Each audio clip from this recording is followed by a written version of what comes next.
UGC net Hindi के लिए जो आपकी क्लास शुरू की गई थी उसमें हम क्वेश्चन नंबर 236 पे आप पहुंच गए हैं। क्वेश्चन आपका हजारी प्रसाद द्विवेदी के अनुसार मूल पृथ्वीराज रासों की रचना किसके संवादों के रूप में की गई है। ये संवाद पूछे हुए हैं, किस किस के बीच में उनका संवाद था, तो सूख सूखी के बीच में संवादों के रूप में चर्चा की हुई है। हजारी प्रसाद द्विवेदी ने अपने द्वारा संपादित संक्षिप्त पृथ्वीराज रासों में कितने सर्गों की, यानी कि पृथ्वीराज रासों के 69 सर्गों में से सिर्फ हजारी प्रसाद द्विवेदी ने अपने संक्षिप्त पृथ्वीराज रासों में 7 सर्गों को ही महत्व दिया। स्टूडेंट्स कितने को दिया गया है? 7 सर्गों को। कितने में से? 69 सर्गों में से। कौन से रूप में? लघु रूप में। शहाबुद्दीन मोहम्मद गोरी पृथ्वीराज चौहान को पकड़कर कहाँ ले गए थे? तो शहाबुद्दीन मोहम्मद गोरी पृथ्वीराज चौहान को पकड़कर गजनी ले गए थे। स्टूडेंट्स कहाँ ले गए थे? गजनी। पृथ्वीराज रासों के अनुसार कन्नौज नरेश कौन थे? कन्नौज नरेश का नाम था जयचंद। रिश्ते में पृथ्वीराज चौहान के क्या लगते थे? तो जयचंद जो कन्नौज नरेश थे पृथ्वीराज चौहान के मौसेरे भाई लगते थे। क्या लगते थे? मौसेरे भाई।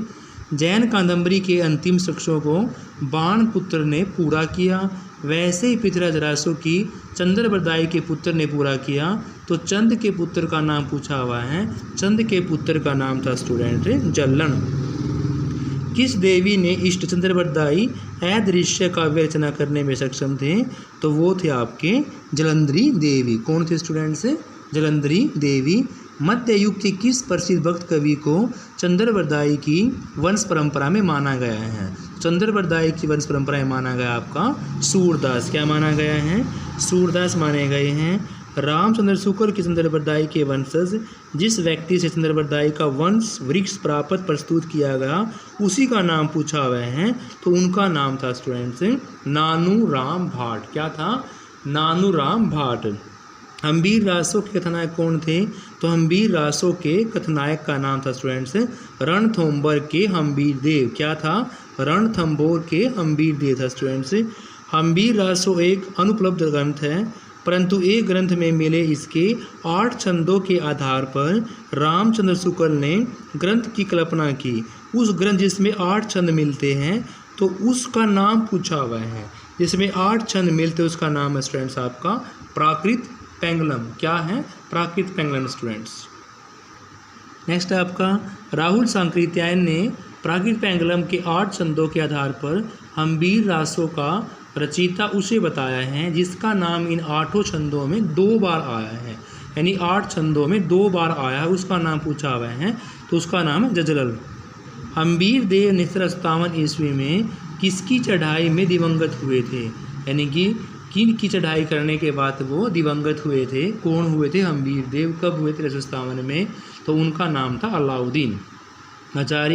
हजारी प्रसाद द्विवेदी ने किस शब्द का विकृत रूप हम्बीर माना है? तो अमीर का ही बड़ा विकृत रूप क्या माना? हम्बीर। हम्बीर का अमीर, अमीर का हम्बीर। जगनिक के परमार रासों कथानायक का नाम पूछा हुआ है। तो जगनिक के परमार रासों कथानायक का नाम स्टूडेंट्स आला व उदल। क्या है स्टूडेंट्स? आला व उदल। कौन सा रासो हस्तलिखित प्रतियों के अभाव में मौखिक रूप से उपलब्ध था? तो हस्तलिखित प्रतियों के अभाव में आपका परमाल रासो। क्या था? परमाल रासो था। 1856 ईस्वी में फरुखाबाद के तत्कालीन कलेक्टर का नाम था मिस इलियट। मौखिक परंपरा के आधार पर परमार रासों के कुछ गीतों का प्रकाशन किस नाम से करवाया? तो परमार रासों के कुछ गीतों का प्रकाशन करवाया था आला खंड के नाम से। स्टूडेंट्स किसके नाम से करवाया? आला खंड के। इलियट ने आला खंड के आधार पर परमार रासों का पाठ निर्धारित कर किस विद्वान ने इसे नागरी परिचाणी सभा में प्रकाशित करवाया है? तो नागरी परिचाणी सभा में प्रकाशित करवाया डॉक्टर श्याम सुंदर दास जी के द्वारा। किसके द्वारा? डॉक्टर श्याम सुंदर दास जी के द्वारा। बहुत समय तक परमार रासों पृथ्वीराज रासों के किस खंड के रूप में जाने जाते हैं? तो महोबा खंड के रूप में। स्टूडेंट्स किस खंड के रूप में? महोबा खंड के रूप में जाने जाते हैं। आला व उदल किसके लड़ते वीर गति को प्राप्त हुए माने जाते हैं? तो आला और जो उदल जी है वो पृथ्वीराज से लड़ते हुए वीर गति को प्राप्त हो गए थे। जगनिक किस राजा का आश्रित कवि था? तो जगनिक जो है वो था आपका परमाधिदेव का। रणमल छंद के रचनाकार का नाम पूछा हुआ है, तो रणमल छंद रचनाकार का नाम था स्टूडेंट्स आपका श्रीधर। क्या था? श्रीधर। डॉक्टर राम कुमार वर्मा डोला मौर्रा दुहा की 16वीं शती की रचना मानते हैं, तो किसके अनुसार मानते हैं? ये मानते हैं कुशल लाभ के अनुसार। कौन मानते हैं? डॉक्टर राम कुमार वर्मा जी। किसको मानते हैं? डोला मौर्रा दुहा को मानते हैं। कौन सी शती की मानते हैं? 16वीं शती की मानते हैं। किसके अनुसार? कुशल लाभ के अनुसार।